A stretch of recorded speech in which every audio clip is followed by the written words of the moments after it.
The latest news, national issues, the political scene, and conversations with prominent personalities. All these firsthand at the forefront.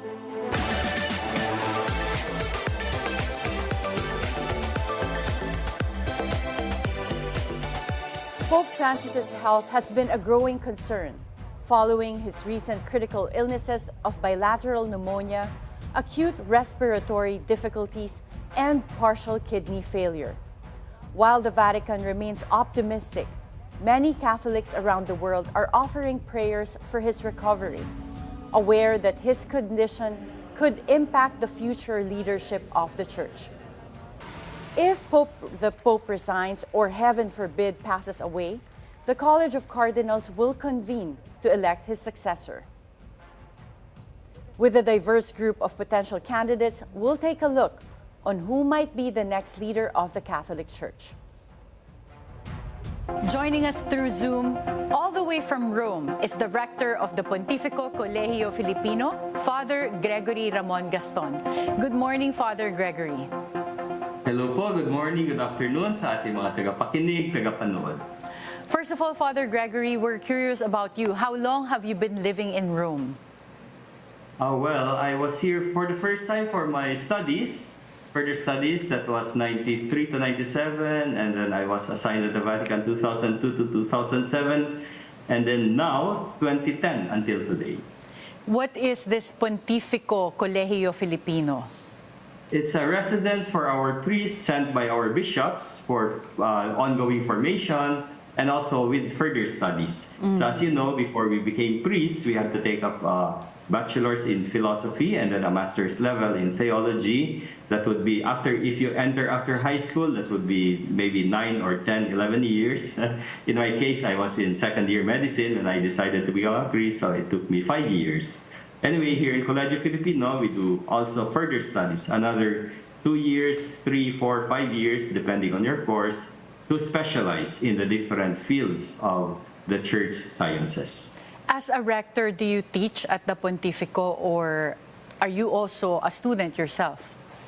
In Europe, when we say college, it's not a university, it's not a school, it's a residence. So our priests from here, they commute to the different universities 30 minutes away, 40 minutes away, and there they have the first semester, second semester, so it's really studies. Yeah. In my case, I also studied before, and then I took an online course recently in communications, and then I take care of our priests, make sure they can do what they're supposed to do. They can pray, they can study, they can eat, they can play.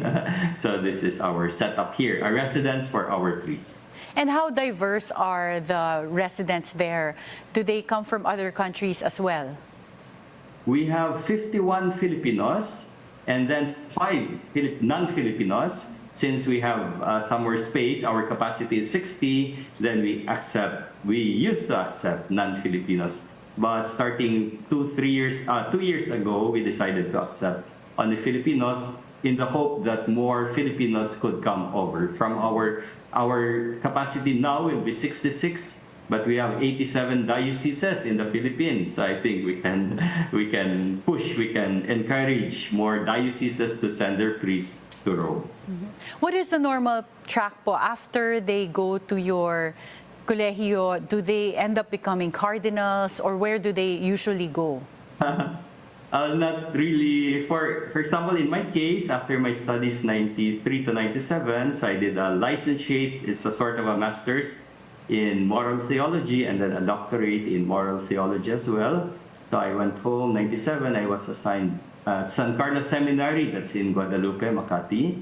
I was teaching there, forming our future priests, and that would be the SOP, 99% of us.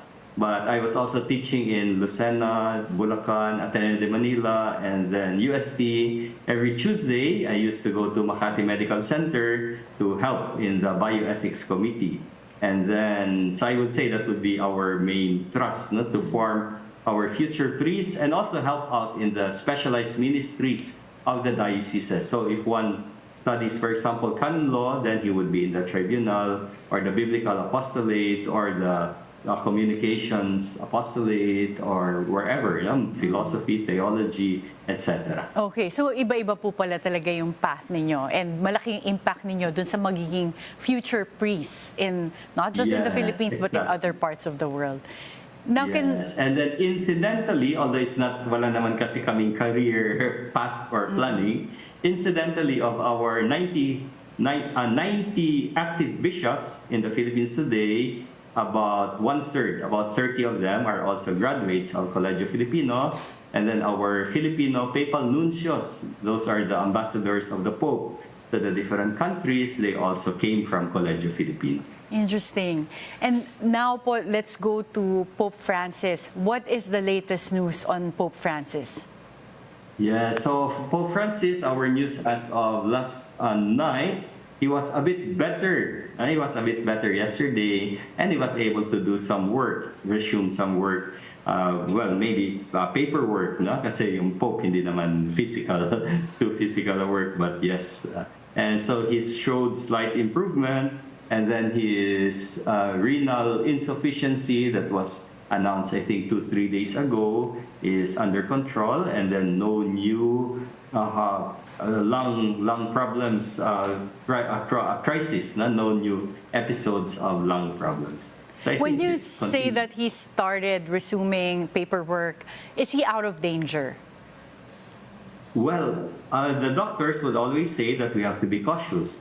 He's not in danger of death, but he's not totally out of danger.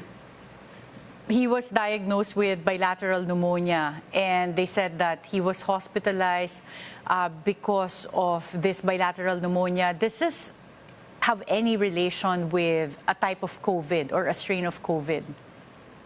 I'm not sure, but they haven't announced. They would have announced, I guess, if there was some COVID or something, but no.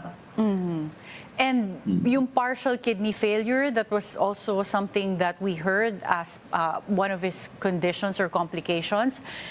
Is this something that's severe? Meron bang opportunity daw na gumaling siya from this kidney failure? Yeah, it was, the term used was renal insufficiency. So sort of parang nahihirapan, no? The kidneys are working hard, no? Or a little harder than usual, and they're trying to, and it was, I think it was placed under control. The term was, it's not a cause of concern, something like that. So probably under control. Okay, so that's good to hear. You sound and you look very optimistic po. What is the general mood of Catholics and the religious there in Rome? Yes. Well, the fact is that the news that we get about the Pope here in Rome would be exactly the same as the news that people get elsewhere. So, pareho lang tayo mga balita. Na, well, of course, here, our advantage is that we are here in Rome. So even the ambience, the people, you can see people who feel really connected, really close to the Pope. Because if I go to some other country, I go to Manila, for example, of course, people know about the Pope, no? But here, the people could see him every Wednesday, every Sunday, if they wanted, during the audience or during the Angelus of the Pope, and then people here see the Vatican, so we really feel next door, no, to the Pope. And I would say that people here are praying, people are in their own places, but also in the churches. For example, last Sunday, maybe all over the world as well, no? We prayed especially for the Pope, and the people would also talk about the Pope, of course, no? Knowing that he's just here, next door practically. To give you an idea, the hospital, Jimeno Hospital, where he is now, is about maybe 10 minutes away from the Vatican with an ambulance, police escort. And here, Collegio Filipino, we are halfway. So the Pope would literally pass maybe 800 meters away from us. That would be his path going straight to Jimeno Hospital. So we are really close to the Holy Father. Are there masses being offered for Pope Francis there in Rome or in other parts of the world right now? Yes, I would say that since we have normal masses every day, we have 2, 3, 4 masses in the different parishes. And here at Collegio Filipino, we just had our mass actually 6:30 in the morning. So we finished 7:08, 7:10, something like that. So we, in these existing masses, we pray for the Pope. So I think there's really no need to add more masses since we already have them. But yes, for example, rosaries, since 3 nights ago, we started the nightly 9 o'clock p.m. rosary on the second night. The other night, it was Cardinal Tagle who was asked to lead the rosary. So the cardinals, and those especially assigned to the Vatican, they were asked to participate and to pray for Pope Francis. Father Gregory, since you're based there in Rome and very close to the Vatican, have you seen when the last time Pope Francis held Mass or he was performing his duties publicly? Yes, I think I was there in one of the Angelus of the Holy Father. So I think it was Christmas. I was there for the Christmas Angelus. And at the time, he was quite okay, normal. Well, ever since maybe a year ago, he would try to conserve his energies. For example, since the Vatican, St. Peter's is quite a long, for the processions, you would have to walk long. So what they do is they bring the Pope in wheelchair to his area or his seat in front, and he would just wait there for the cardinals, the bishops, the priests to have their procession. So the Pope would try to conserve his energies. And this has been maybe since a year or maybe a little more than a year. Okay, so it's been a while. Personally, have you noticed the decline in the health of the Pope? Well, comparing him in 2013 and last year, then he has really changed in terms of, he's 88 last December 17. He turned 88, so maybe at 88, and then imagine you're head of state, you are in charge of not only the tiniest state in the world, but also in charge of 1 billion Catholics all over the world, and not only Catholics, because for example in Africa, Catholics are a majority, but the church is there full swing. So if we have hospitals, we have orphanages, we have all these outreach programs, we don't ask, are you a Catholic or not? If you're a Catholic, we will help you. If not, we will not help you. So he's actually in charge of many more than just the 1 billion Catholics. You mentioned earlier that at least the Pope is now outside the danger of death. But in your opinion, do you think there's a possibility that he might resign in the same way that Pope Benedict XVI did years ago? Okay. Well, in the Code of Canon Law, it is explicitly there. No? It says that the Pope may resign. Actually, anytime the Pope may resign, and he doesn't even have to ask anybody.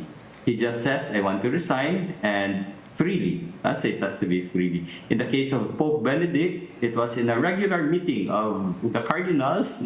They just approved some of the studies, some of the proposals for the new saints at the time. And then when it was his turn to speak at the last, he read about the saints, about the meeting, etc. And towards the end, he added this phrase, a symbolic phrase in Latin. So nobody understood except maybe for the cardinals and for those who really knew Latin. He said that on this day, I think it was February 28, I'm not sure now, on February 28 at 5 o'clock in the afternoon, the see or the diocese of Rome will be vacant. Meaning there will be no pope on this day, at this time. So the older cardinals who understood Latin were conferring with each other. What did he say? What did he say? And there was a lady journalist who knew Latin, and she was the first one to report, to have that scoop, we could say. So Pope Francis, he could resign. Any pope could resign any time he wants, but we don't know. In the case of Pope Francis, probably he'll have to look at the situation, look at his health, and that would be known later on. So that is a possibility. At that time with Pope Benedict XVI, were people surprised that he resigned? It sounds like the cardinals were not aware that he wanted to resign. Exactly. And the Cardinal Ratzinger, Pope Benedict, at the time, he was really aware of what he's doing, and probably he had been planning that for some time, reflecting on that, and probably he consulted a very few people, but not publicly, not even to the cardinals. And should there be a resignation, or I hope sana wag naman mangyari that pumanaw po si Pope Francis, but in instances where the papal seat is vacated, kailan po nagkakaroon ng conclave to vote for the next pope? Oh, nice question. Gandang question kasi in some of my other interviews, they've been asking me if Cardinal Ambongo is now in Manila, here in Rome, or Cardinal Advincula nasa Rome na ba, pupunta na ba? Wala po. Kasi that meeting of the cardinals to select a pope would take place 2 weeks. 2 weeks after the see or the Diocese of Rome is vacated. Meaning, 2 weeks after kung pumanaw man ang Pope or kung mag-resign ang Pope, after 2 weeks pa lang magmi-meeting yung mga cardinals. And now that Pope Francis has not said anything about resignation, and then is not in immediate danger of death. Of course, lahat tayo, we are in danger of death naman. Sabi na isang philosopher, when a child is born, the child is old enough to die. So lahat tayo pwede. That's why we have to prepare ourselves.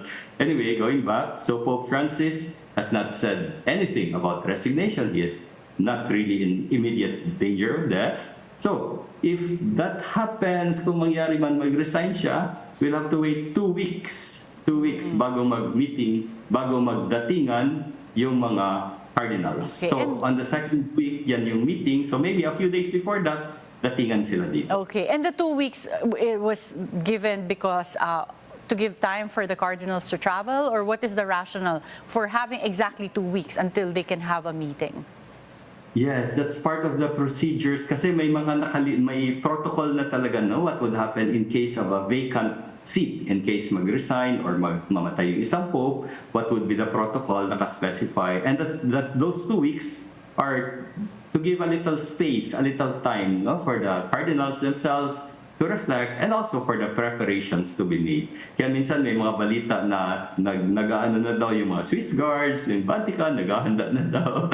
Wala po. Oh, wala. Kasi may 2 weeks pa naman na. And then alam naman nila exactly kung anong gagawin, so they don't have to prepare. Okay. And we're gonna take advantage of the fact that you're... Oo nga, yes. Pardon? Yeah, and we're gonna take advantage of the fact that you're in the Pontificio Collegio. So there are 252 current cardinals around the world. Why is it that only 138 cardinals are allowed to vote in this conclave should it convene?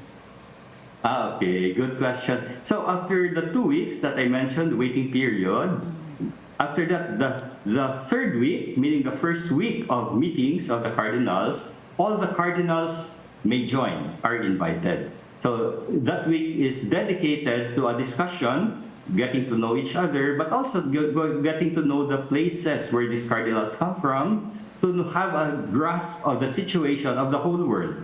So the cardinals would know what is going on in the different countries and the different continents.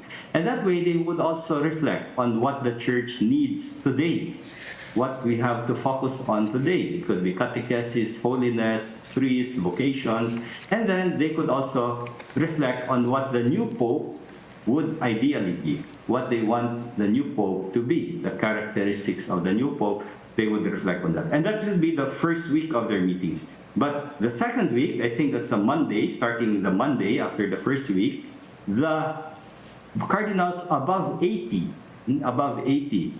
would no longer be included in the votation, in that meeting, in the balloting where they would be selecting the new pope. Why? Because above 80, the church would not like to impose in them, no, this heavy burden, this duty,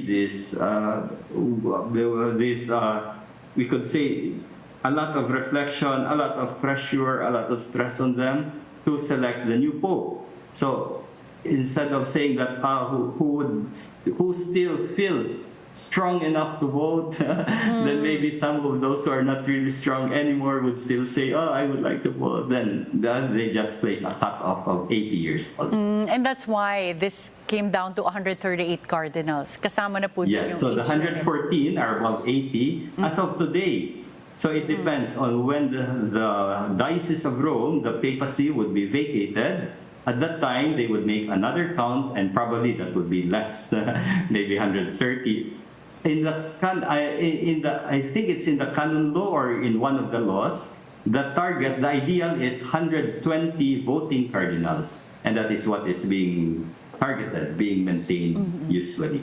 And I find this interesting, Father Gregory, that there's also cardinals that are appointed by Pope Francis. So, correct us if we're wrong, there are 110 cardinals currently that were appointed by Pope Francis. Is that correct? Yes, because the other cardinals were appointed earlier by Pope Benedict, and maybe a few, but I'm not sure now, by Pope John Paul. Pope John Paul died 2005, so maybe some cardinals who were appointed prior to that, no, but I'm sure they're all non-voting anymore. Okay. I guess for me, I find this interesting because it kind of reminds me of the Supreme Court, where you have a composition of justices that were appointed by the president. So I guess what intrigues us is, in this case, if there is going to be a succession, those cardinals that were appointed by the current pope might have at least some alignment in terms of the way he thinks or their views. Is it correct that a lot of people have an assessment that the pope would want to have another successor that would share the same view or continue a process that would ensure that the next pope is someone that is needed by the current times? Okay, yes. Of course, each pope would have his preferences, because ultimately it's only the pope who can decide whom to choose as a cardinal. He would consult the papal nuncios, he would consult the other cardinals or the bishops of a certain place, although he would have the last say. And he would, yes, maybe based on his preferences, based on his ideas, but not only that, no, I think he would refer a little more on the needs of the church during this time. And for example, that is why Pope Francis, in a special way, he selected cardinals from tiny Catholic countries. Example, in Brunei, Papua New Guinea, and maybe some other islands, little islands, he selected cardinals. So it's not only a matter of getting cardinals from big cities, big dioceses, but he wanted a representation of the whole world. So, in the same way that he needs to know the needs of the Catholics in a large country, European country, he also needs to know the needs of the Catholics in a tiny little island where Catholics are not even a majority. So this representation is not only based on ideas or maybe alignment with his preferences, but also the needs of the church. Pope Francis has been described as a progressive leader. How would you describe his leadership, and how would you compare him dun sa mga nauna pong pope? Okay. Well, personally, I have been with Pope John Paul II and Pope Benedict as well. I would say that every pope would have his own personality, would have his own characteristics. Even, for example, Pope Benedict, the people, because of the media, would portray him as German, very strict, very systematic, almost impersonal. When in fact, when he was still a cardinal, he lived just outside the walls of the Vatican in one of the buildings, one of the apartments. And I think, I'm not sure if every day, but oftentimes, well, he would have his little schedule as well. Oftentimes, he would just stay there in front of the door, in front of the little plaza, little square, no?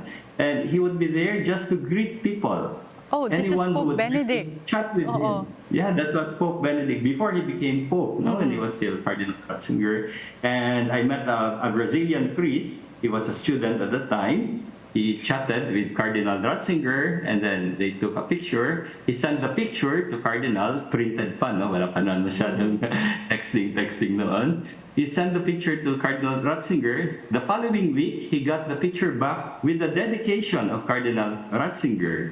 And after 2 weeks, namatay si Pope John Paul. So he had this beautiful souvenir of Cardinal Ratzinger, who became Pope after 3 weeks, 4 weeks maybe.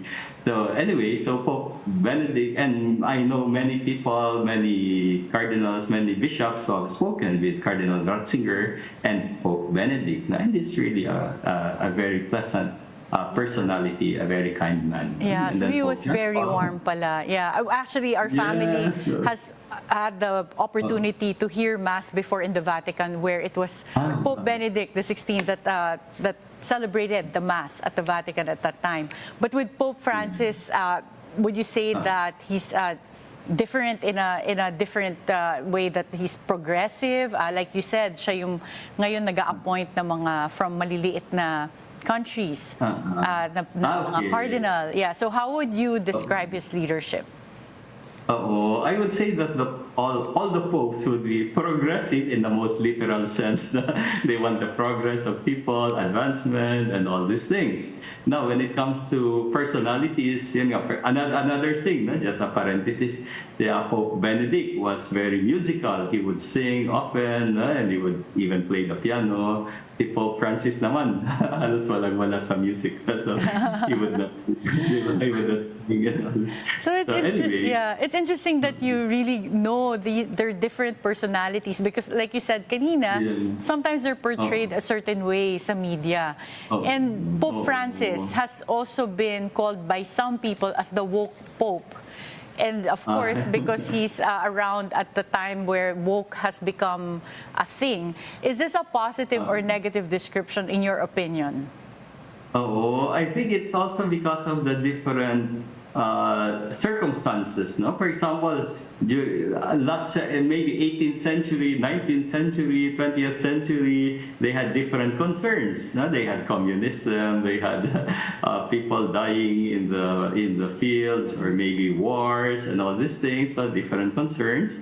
And now Pope Francis is facing different concerns compared with other popes in the past. So, for example, we cannot really say that, well, Pope Pius V, I don't know what century he was. He was not talking about the woke. He was not talking. Well, there was no woke ideas yet at the time, no. So it was during this time that Pope Francis has really to handle, or to deal, or to accommodate all these things in the discussions, in the reflections, in the prayers. So that's why also we cannot really compare popes from different centuries. That's true. They live in different contexts. And finally, Father Gregory, ano po yung message ninyo para sa mga Pilipino? Lahat po kami dito nag-aalala para sa Santo Papa. What would be your message to people who are worried about Pope Francis? Ayan, so Attorney Karen, thank you so much. Palagay ko ang magagawa natin is continue praying for the Pope, and also be very much aware that we are collaborating with him in spreading the gospel message of Jesus. So tayong collaborators, tayong inassign ng Panginoon mismo kung nasaan man tayo, sa ating pamilya, sa ating trabaho, sa ating studies, or sa palengke, kung saan man tayo nagtatrabaho, doon sa bukid, doon sa opisina, sa skyscraper, doon tayo nilagay ng Panginoon to bring His message of joy, of peace, of love, forgiveness, service, helping one another, accompanying one another. Maraming tao ngayon nag-iisa, walang kausap, iniwanan. Maybe we could reach out to them, kahit konting text, konting tawag, konting dalaw. And this way, we are collaborating with Pope Francis as well in spreading the gospel of Jesus. Okay, what a wonderful message. I love how you're not only focused on Pope Francis, but your message on his behalf is really to reach out to other people. So that's at such a wonderful magpapasalamat nga pala si Pope Francis, paulit-ulit sa lahat ng ating mga dasal and ating pakikiisa sa Kanya. Thank you so much, Father Gregory Ramon Gaston, and thank you for being live all the way from Rome. Okay, thank you very much, Attorney Karen, at lahat ng ating mga tagapakinig, tagapanood. At the Forefront, we'll be back after a short break.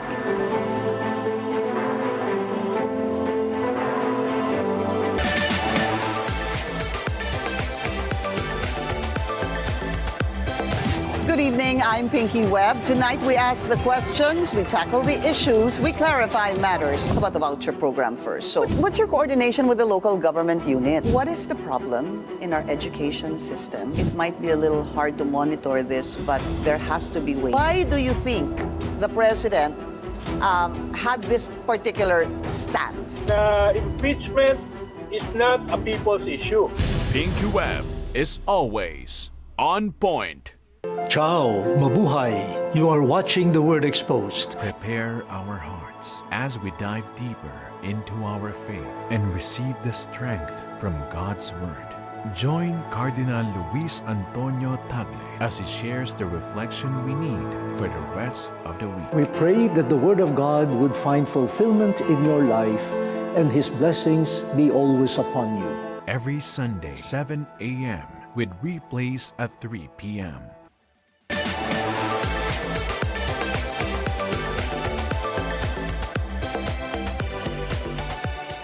Welcome back at the forefront. Now to talk about the popular cardinals who might next lead the Catholic Church. Giving us his scholarly insight is the Chairperson of the Master of Arts in Sociology Program of PUP Manila, Dr. Vivencio Ballano. Good morning, Dr. Ven. Good morning, Attorney Karen, and all the televiewers, and also to PUP. Let's start first with what you think are the important characteristics na dapat the next Pope should have. Yeah, the next Pope should be like Pope Francis, who is liberal, whose program is more on synodality, consultation with the ordinary people before you make theology or doing theological reflection. So he should be a cardinal that is more open to inclusiveness of the LGBT, homosexuality, and all these reforms that Pope Francis wanted to implement in the Catholic Church. Dr. Ven, do you think that might pose a problem for the, I suppose, what you can call the traditional Catholics, wherein in the Bible it mentions that there are just male and female, and so for the longest time that has been the held belief where LGBTQ was not recognized if you just base it on the Bible. So we've asked kanina si Dr. Gregory Gaston whether he thinks that having Pope Francis labeled as a woke Pope is something that's positive or negative. What's your take on that? Do you think this is a positive or negative thing? When you say woke, it should be a person who is aware of the social injustices, problems of the society. I think it's a positive way, Of course, that should not be identified with the woke in the U.S. now. It's somehow connected with corruption and all this, But I'm one of those who advocate LGBT inclusiveness in the Catholic Church. In fact, I'm writing books on this, published books. Now, you are mentioning about in the Catholic Church, yes, there is a division between conservatives and progressives. And with regard to LGBT, homosexuality, the conservatives, cited that text in the Bible that God created man and woman only. Yes. But I disputed that in my book, that the empirical basis can be subject to reassessment of the social sciences and dialogue with theologians and biblical scholars. What is really the meaning of that? Is that timeless or is it cultural bound? And so the author of Genesis might be saying something that during his cultural orientation, that because in Israel and all this, the culture is more on patriarchal. So the human author of Genesis must have been conditioned by this culture, by his own culture. That is more probably homophobic. And you are also a past seminarian. So Yes. you were on that track of becoming a priest Yes. before. So you come from the inside of the Catholic Church. And now you're also a sociologist. So you have also a background on social sciences. So what would be your stand? You already said that you're for inclusivity, meaning recognizing the LGBTQ community in the Catholic Church. Is there basis for Pope Francis's stance to be inclusive with the LGBTQ community? Actually, Pope Francis is the first pope to be friendly to homosexuals and LGBT community because he has former students when he was still teaching as a Jesuit who are gays. In fact, they have constant communication. So he has more affinity, knowledge about LGBT life or homosexuality. The problem is most of maybe clerics who are trained in the seminary have probably less interaction with the LGBT community. So they judge that externally rather than looking at motives why they become homosexual in society.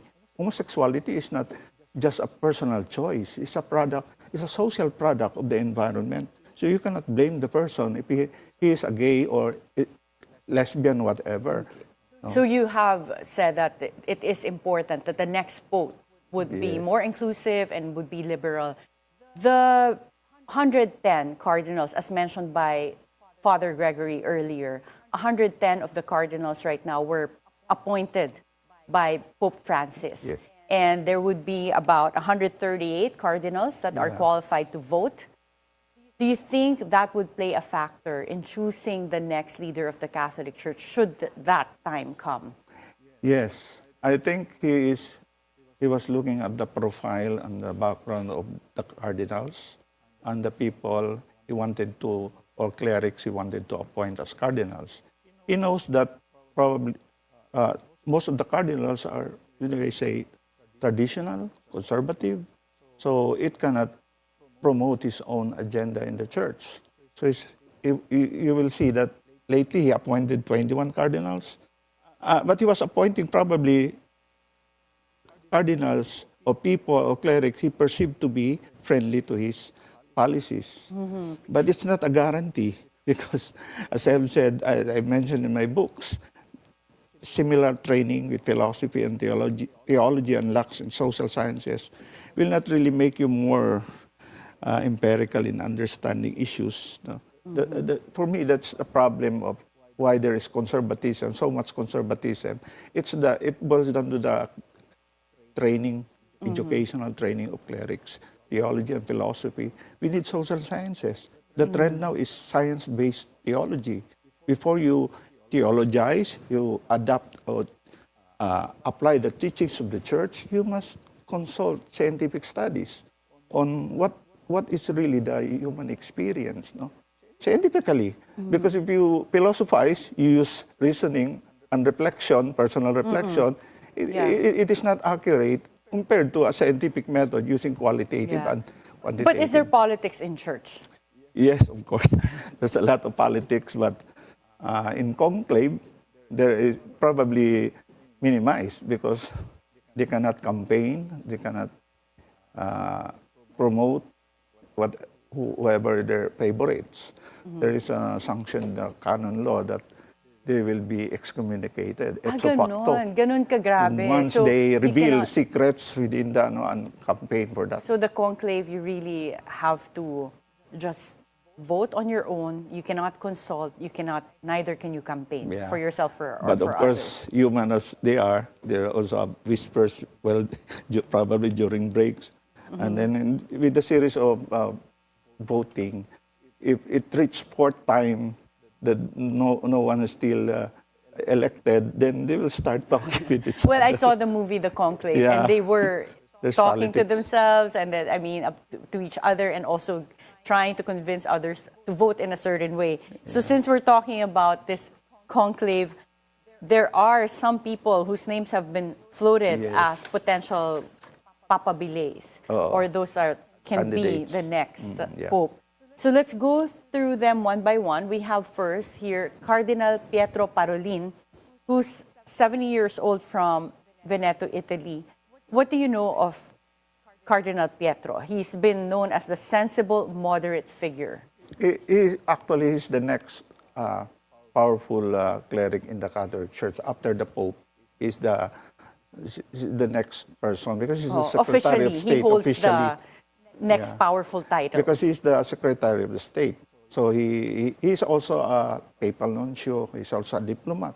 So he's more diplomatic in dealing with church issues. And he will be more popular with cardinals and other leaders in the world because of his position. But whether he will promote or even extend policies of Pope Francis, I really don't know because of I'm looking at the background, educational attainment or specialization. As I look at the contenders, they're again following the same traditional training of philosophy and theology. So you feel that he's not as open-minded or as... He is more open-minded, but whether he will promote Pope Francis's Synod of Synodality in the future, it's really, for me, it's not sure whether that will happen. So the alignment, you don't see the Yes. clear alignment. Next one is Cardinal Peter Erdo, who's from Hungary. But he's known to be a very devout Marian, conservative. What do you think are his chances of becoming the next Pope? Well, if Pope Francis has appointed more than 110, so probably the next Pope will be more progressive, right? Because he's a conservative. Conservative cardinals will also vote for him. Yeah, but probably with the present composition, mostly appointed by Pope Francis, most likely they will not vote probably for him. Okay, let's look at the next candidate. This is Cardinal Wim Ike from the Netherlands. And he's been known to be a vocal critic of Pope Francis because of Pope Francis's progressive stance. So do you think that he also has a good chance or a slim chance of becoming the next Pope? Again, similar to the other conservatives, probably he has a chance, but if most of those appointed by Pope Francis would choose a more progressive Pope, then probably Not so viable. will not survive in the voting. Okay. Yeah, but he's a medical doctor, right? Yeah, he's into science, natural sciences. So I hope he's more empirical in thinking, right, in dealing with issues of the church, if ever he will be elected. So you really think having more an empirical background and Yes. basing decisions on science is something that's important for the next Pope? Yes, why? The contemporary world is what they call liquid modernity. There is so much change in all aspects of life. Globalization has changed a lot of social issues, situations, not only in the church but in the world. So how will you deal with that if you don't dialogue with social scientists, sociologists? Theologians should dialogue for that, and you have to look at the existing training of clerics in the Catholic Church. Do we need to introduce sociology? I've learned somebody or a group, Carmelites in Cebu City. Their major is sociology, but their minor is philosophy. Interesting. You think that's a very good Yes, combination. yeah. Let's look at the next candidate. This is Cardinal Mario Grech from Malta. He was a key figure for a more inclusive church. Do you think that would make him a good candidate? Yes, I think he's a liberal cardinal, like our own Cardinal Tagle. In fact, I think there are only two of them would be considered progressive. He's also the general relator of the Synod of Synodality. What does that That mean? means he's the overall, manager, who assisted Pope Francis. Synodality is a big innovation in the Catholic Church. He's popular then with the delegates and all. So because of that role, he gets to interact with the other cardinals and the other priests of the Catholic Church. And he's aware of the methodology being used in synodality that will make him more aware of Pope Francis's thinking and policy on inclusiveness, consultative church. That's what synodality is. Listening to ordinary people, journeying together. That's what Pope Francis said about synodality. It's a journey. It's a process where everybody is included. Not just the bishops will be talking. Everyone, lay people, religious, and So the you think hierarchy. Cardinal Grech would have a good chance? I hope so. So he's, for me, he's in a better position to continue Pope Francis's synodality and others. Let's look at the next candidate, Cardinal Matteo Zuppi from Bologna, Italy. So he's been known or called as the favorite of Pope Francis because he's been sent to important global missions. He was sent, for example, to meet with President Biden of the United States, Volodymyr Zelensky of Ukraine. What do you think of Cardinal Zuppi? Well, I look at his profile. He's still conservative. Um, uh, he's popular lately because of his role in Ukraine and all this. So he might be probably popular to some cardinals and to other global leaders.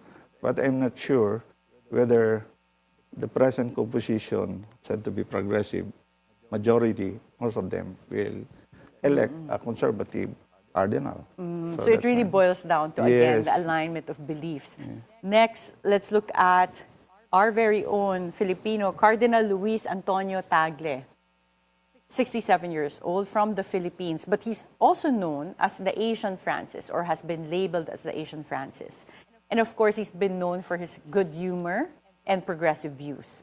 So you think he has a good chance of becoming the next pope? I will not be biased because we come from similar seminary. Are you Jose even from Seminary. the same seminary? Yes, I'm Oh, a interesting. we call ourselves Josephinos. So I'm a lay Josefino. He's a cardinal, but he's a Josefino also. He is a product of Jesuit training. So he's he's probably more Francis in his thinking because he's a product of Ateneo, which is a Jesuit-run university. Jesuits are known to be liberal, flexible, appreciative of human talent and sciences. So I think for me, he's the best candidate probably to Best become the candidate. next pope. But the problem is there's so much politics in the Vatican. So I don't know how much courage he has to deal with, not just in the church, but the underworld. So that's What is the underworld? well, it is publicly known that like the mafia is operating in the Catholic Church in the Vatican. Because Wow. you see money laundering and they donate to the church and the money. So that's a problem. No? Dr. Ven, that should be another episode fully, no? Yeah.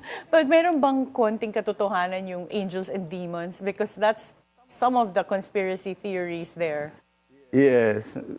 Kasi you see, the Vatican is center of Catholicism.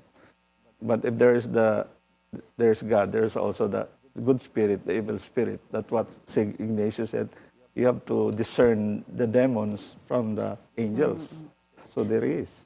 Well, Cardinal Tagle would be the first Asian to become pope if that ever happens. Do you think that's also an issue, that there might be some reluctance to elect an Asian pope? Probably. For Asians, of course, they will really vote for our own cardinal. In the U.S., he was sent by Pope Francis as a representative in the Eucharistic Congress. He was well received. He's an eloquent preacher. He's also an intellectual giant. I know him. He always got A's in Ateneo as a student. Wow. My rector used to tell me that whenever they received their grades, Cardinal Tagle straight A's. That's why he was so summa cum laude of Ateneo. So there's no problem with regard to his intellectual capacity. And he also, I've heard, he usually held meeting in San Jose Seminary in 15 minutes. Because So, he's very organized. Yeah, organized. So Okay. if he will be the Pope, Excellent, yeah. So He you will think be Pope. race shouldn't be an obstacle in terms of being selected as the next pope? I think so, because majority now of Catholics come from Africa, developing countries. The Philippines is the third largest Catholic country in the world. We have Brazil and Mexico. They will probably be both from somebody from developing country, and much more from the Philippines as the first Asian Pope. That would be very Yeah, interesting. interesting. And next, we have Cardinal Raymond Leo Burke, who is from the United States. He's been known to be an outspoken traditionalist. And he has also publicly clashed with Pope Francis before on liberal policies. So what do you think are his chances of becoming the next pope? Actually, I mentioned him in my book because when Pope Francis called this synod of synodality, and they have special issues that includes homosexuality, and he's one of those, of course, against friendly stance towards the LGBT and homosexual in the church. That's why he really wants a more strict policy, on against homosexuality. So I don't think so that again he will be the next successor given the composition of current, having 110 cardinals that were Yes. appointed by Pope Francis. Next candidate, and this is the last one that's been in our list that was floated as a papabile, Cardinal Fridolin Ambongo Besungo. He's from Congo. So you said earlier na there are a lot of Catholics now from Africa. What do you think are his chances of becoming Pope? He is known to be conservative as well. He's rejected Pope Francis's doctrine that permitted blessings for unmarried gay couples. What do you think are his chances of becoming the next Pope? Well, we have a lot of Catholics in Africa, but in terms of probably representation, there are more cardinals from Europe and US, even less in Asia. So, and he is a conservative. I don't think he has a good chance here to be the next Pope. You will remember that Africa is a very conservative in terms of homosexuality. They even criminalize homosexuality. And so there is a moral issue during the synodality plenary session in Rome where they discuss about homosexuality. And since majority of the delegates, they were not selected randomly, come from Africa, and they don't have the idea of, for instance, LGBT inclusivity, because in their culture, they call it homophobic. So they voted, even the inclusion of the word LGBT in the final report. And since they constituted the majority, I think there's only one, like Father, who is a representative of LGBT. They voted against that provision, including the inclusion of the word LGBT in official Catholic document. Dr. Ven, listening to you, it really sounds like to you it's very important that inclusivity and having a more progressive view is very important. So someone who has been previously a Jesuit seminarian and also now a doctor of social sciences, how is your analysis of continuity? So a lot of people went outside of the church when it comes to governments. Continuity of policy and leadership is seen as very important. In this case for the Catholic Church, how do you analyze the importance of continuity? What do you think would be the effect if we have an ex-pope who is different from the progressive views of Pope Francis? That's the problem. If they elected a conservative pope, then what Pope Francis has established will be reversed. We go back to the old ways of, excluding the LGBT, right? So you have the very hierarchical understanding of the church, and then the synod, which is a meeting, it's for Pope Francis. Synod includes all, laymen, laypersons, clerics, and all members. But if you go back to the old synod, that only includes the Pope and the bishops selected by the Pope. But the Catholic Church has survived for hundreds of years. Yes. So do you think that this would affect the ability of the Catholic Church to stay or grow in the coming generations? As I've said, we are facing a different world, contemporary world. And you need social sciences to understand that. For the future of the church, we have to update the training of clerics who are the leaders of the Catholic Church. They have to be oriented with the social sciences. No? Philosophy, yes, is also important, especially in the doctrinal part, that you are going to justify the faith using reasoning. But how about if you deal with moral issues like homosexuality, LGBT, AI, sex change, right? Abortion? You need social sciences to understand the motive of Catholics, why they perform these acts.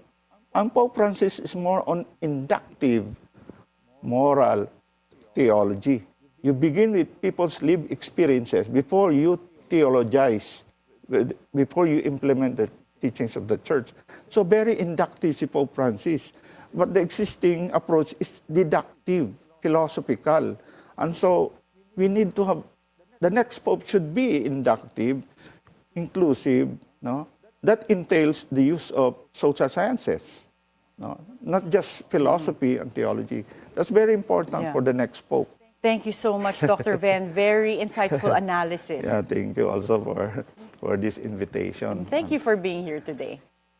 The selection of the next Pope is a crucial moment for the Catholic Church. With a mix of progressive and conservative candidates, the outcome will shape the Church's stance on key issues, from social reforms to global diplomacy.